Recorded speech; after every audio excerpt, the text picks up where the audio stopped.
తరుణ్ లావణ్య కేసులో కీలక ట్విస్ట్ వెలుగు చూసింది. నార్సింగి పిఎస్ లో రాజ్ తరుణ్ తో పాటు మరో ఇద్దరిపై కేసు నమోదు చేశారు.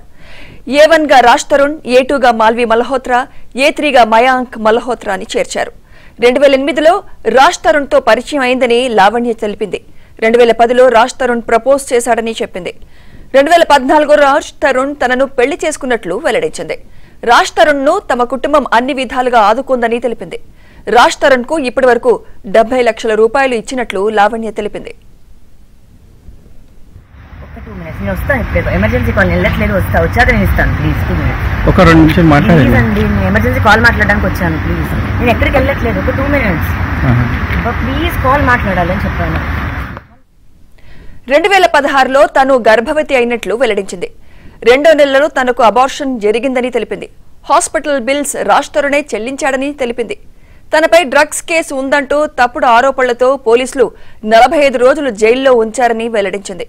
రాజ్ తరుణ్, మాల్వి మల్హోత్రా కలిసి తనను ఇరికించారని ఆరోపించింది.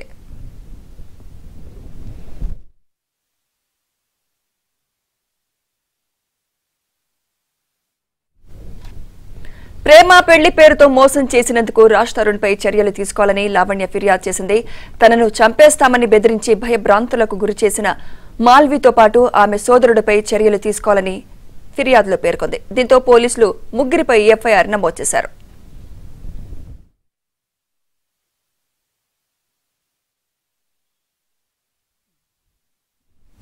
ఇదే అంశంపై మరింత సమాచారం మా క్రైమ్ కరెస్పాండెంట్ శశి అందిస్తారు. శశి, సినీ హీరో రాజ్ తరుణ్పై నార్సింగి పోలీస్ స్టేషన్లో కేసు నమోదైంది. రాజ్ తరుణ్ ప్రియురాలు లావణ్య ఇచ్చినటువంటి ఫిర్యాదు మేరకు ఆయన మీద కేసు నమోదు చేశారు నార్సింగి పోలీసులు. ప్రేమ పేరుతో తనను మోసం చేశారంటూ లావణ్య ఇచ్చినటువంటి ఫిర్యాదు మేరకు నార్సింగి పోలీసులు ఎఫ్ఐఆర్ నమోదు చేశారు. ఇందులో A1 గా రాజ్ తరుణ్ తెరిస్తే, మరోవైపు ఇటు లావణ్యని బెదిరించినటువంటి మాల్వి మల్హోత్రాతో పాటు ఆమెకు సంబంధించినటువంటి సోదరుడు మయాంక్ మల్హోత్రాను కూడా ఈ కేసులో చేర్చారు. మొత్తంగా A1 గా రాజ్ తరుణ్తో పాటు A2 మాల్వి మల్హోత్రా, అలాగే మయాంక్ మల్హోత్రా A3 గా ఇప్పటికే చేర్చారు. ఇక ప్రేమ పేరుతో రాజ్ తరుణ్ తనను మోసం చేస్తే తనను విపరీతంగా బెదిరింపులకు గురి చేశారు. మరోవైపు తన ప్రాణాలు తీసేస్తామంటూ కూడా బెదిరించారంటూ ఇటు మాల్వి మల్హోత్రా మీద, అలాగే ఆమె సోదరుడు మయాంక్ మల్హోత్రా మీద కూడా కేసు నమోదు ఫిర్యాదు చేయడంతో కేసు నమోదు చేసినట్టుగా తెలుస్తోంది. మరోవైపు 2008లో ఇక రాజ్ తరుణ్ తనకు పరిచయమైనట్టుగా ఆమె తన కంప్లైంట్లో పేర్కొంది.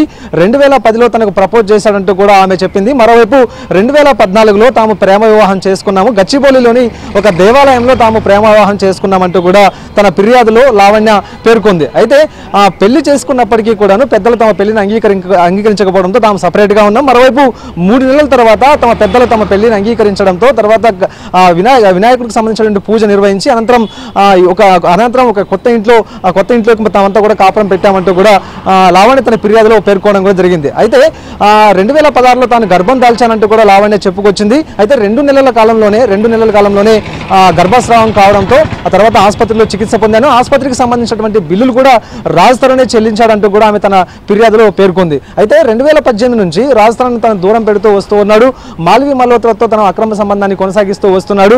ఇదే విషయాన్ని తాను ప్రస్తావించినప్పుడు, ఇదే విషయాన్ని రాజ్ తరుణ్ తాను ప్రశ్నించే ప్రయత్నం చేసినప్పుడు తనను బెదిరింపులకు గురి చేశాడంటూ కూడా ఆమె తన ఫిర్యాదులో పేర్కొంది. అప్పటి నుంచి కూడా రాజ్ తరుణ్ను తాను మాల్వి మల్హోత్రాతో దూరంగా ఉండాలంటూ కూడా చెప్పే ప్రయత్నం చేసినప్పటికీ కూడాను రాజ్ తరుణ్ ఆమెతోనే ఉంటున్నాడంటూ కూడా ఆమె తన ఫిర్యాదులో పేర్కొంది. మరోవైపు ఇక రాజ్ తరుణ్ మీద తాను ఒత్తిడి తీసుకురావడంతో మాల్వి మల్హోత్రాతో పాటు ఆమెకు సంబంధించిన సోదరుడు మయాంక్ మల్హోత్రా కూడాను ఈ అంశంలో రంగప్రవేశం చేసి తనను తీవ్ర స్థాయిలో బెదిరింపులకు గురి చేశారు. ఖచ్చితంగా రాజ్ తరుణ్ నుంచి దూరంగా ఉండాలి, లేకపోతే చంపేస్తామంటూ కూడా బెదిరించినటువంటి సందర్భాలు ఉన్నాయంటూ ఆమె తన ఫిర్యాదులో పేర్కొంది. ఇక మయాంక్ మల్హోత్రా తన తీవ్రమైనటువంటి అసభ్య పదజాలంతో తనను దూషించాడంటూ కూడా ఆమె తన ఫిర్యాదులో స్పష్టంగా పేర్కొనడం కూడా జరిగింది. అయితే చాలా కాలంగా కూడా తామంతా కలిసే ఉంటున్నాం, సుమారుగా 10 నుంచి 12 సంవత్సరాల పాటు తాము కలిసే ఉంటున్నప్పటికీ కూడాను మాల్వి మల్హోత్రా తన జీవితంలోకి, రాజ్ తరుణ్ జీవితంలోకి వచ్చిన తర్వాతనే తనను పూర్తి స్థాయిలో ఇటు రాజ్ తరుణ్ దూరం పెట్టాడు. ఇదే విషయాన్ని ప్రస్తావిస్తూ వచ్చినటువంటి సందర్భంలోనే రాజ్ తరుణ్ మరింత తనను దూరం పెట్టాడంటూ కూడా ఆమె చెప్పుకొచ్చింది. మరోవైపు ఈ మధ్యకాలంలో లావణ్య మీద NDPS యాక్ట్ కింద కేసు నమోదైంది.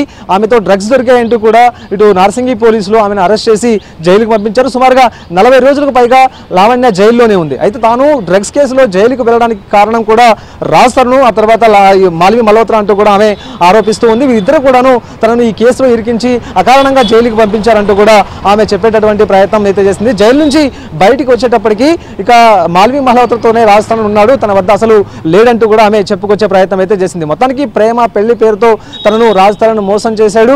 అయితే ఇక తన పెళ్లిని రిజిస్టర్ చేయమంటూ కూడా పదే పదే తాను కోరినప్పటికీ తనకు బిజీ షెడ్యూల్ ఉందంటూ కూడా తప్పించుకునే ప్రయత్నం చేశాడు తప్ప తన పెళ్లిని ఎక్కడ కూడా రిజిస్టర్ చేసేటటువంటి ప్రయత్నం రాజస్థాన్ చేయలేదు. ఉద్దేశపూర్వకంగానే తనను ప్రేమ పెళ్లి పేరుతో మోసం చేశాడు కాబట్టి తన మీద చర్యలు తీసుకోవాలంటూ కూడా నార్సింగి పోలీసులకు ఇచ్చినటువంటి ఫిర్యాదు మేరకు నార్సింగి పోలీసులు ఎఫ్ఐఆర్ అయితే నమోదు చేశారు. ఆయన మీద పలు సెక్షన్ల కింద కేసు నమోదు చేసి దర్యాప్తు అయితే కొనసాగిస్తున్నారు.